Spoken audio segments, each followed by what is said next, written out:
Maayong hapon, mga higala, mga kaigsuunan dito sa Kabadbaran City.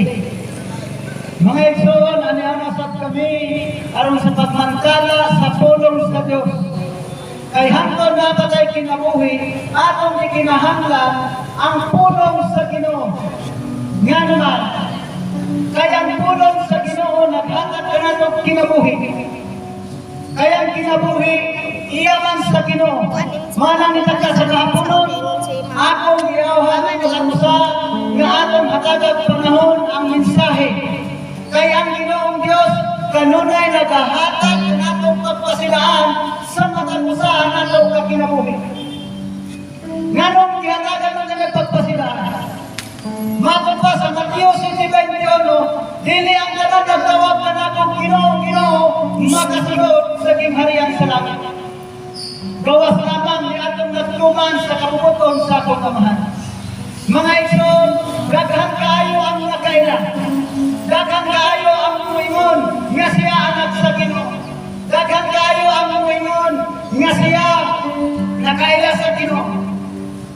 Apan ang magkinabuhi, makita lamang diha sa lawayong buhat. Dahil pamaagi nga mahimong ang tao maisalaag diri sa kalibutan. Nga maisalaag man.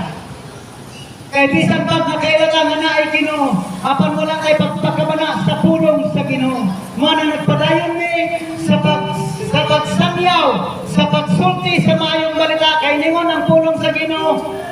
Atong isamyaw ang maayong balita sa tibuok kalibutan. Apan sa dili ba matamputan? Amahan nga balaan ning tanas sa kahapon ng ugad ani anasad kami Ginoo aron magasangyaw Lord sa maayong balita Ginoong Dios. Lord, salamat Ginoo bisan pa man atong makatulong Ginoong Dios sa iyang mensahe. Salamat Lord nga makabatong silang mga panalangin. Lord, makabatong kaluwasan gikan diha kanimo. Lord, panalangin ni ang mga mensahe ni tanas sa kahapon ng ugad. In Jesus name we pray. Amen and amen.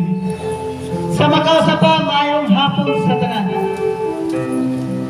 Matakwipis aniya kami mga igsoon, dili ni mapulan nga musulti sa mensahe sa Dios kay ang Ginoong Dios dili siya ganahan, dili siya gusto nga nay tao nga dili makabaton og kaluwasan. Manang ginasultihan kita niya sa Mateo 7:21 nga dili ang tanan nagtawag og Ginoo, Ginoo makasulod sa gingharian sa langit. Manang gipasidanan kaniya nga kinahanglan kung magsambit kita kaniya ang atuang pagsangbit gikan gayud sa atong kasing-kasing dili lamang sa baba, dili lamang sa ngabil kundi dili manukad sa atong kasing-kasing. Nga naman kaya ang Ginoo wala magtanaw kung sa imong kapasidad nining kalibutan. Ang Ginoong Dios wala magtanaw kung unsa ka. Daghang katuhang di wala magtanaw ang Ginoo nimo ana. Isa lang ang ipangayo sa Ginoo sa imo. Isa lang ang ipangayo sa Ginoo sa tuwa, maulamang nga alagaran siya, simbahon siya, daikon siya. Kaya mo kaniyang giingon, ang tao ginagaan kinabuhi, aron mudaig kaniya. Ginabadlong kita mga igsoon, nga samtang niya pa kita sa kalibutan, yahat ang ginabadlong sa matutan niya, ayaw ka mo pahiyoyon sa pamatasan nining kalibutan na, kaya kining kalibutan, puno sa pagpakasala, puno sa ayan na bihimo sa mga tao. Hallelujah! Manang ang ato ang kinabuhi na igsoon, kinahanglan maalay diha sa Ginoo. Kaysa di kay mundo na, daghan na kailan, apan ang pagpamuhat, ang pagpanunti, ang panaggawi, wala kahimutli sa Ginoo. Kaya ang gipangita sa Ginoo sa tuwa, nga kanang kahimutan niya ang atong kinabuhi. Mana magpadayon ka hangtod sa katapusan nga napatay kinabuhi, hangtod sa katapusan ning kalibutan. Hallelujah! Mana ang Ginoong Dios mga igsoon nagpahibalo ka nato.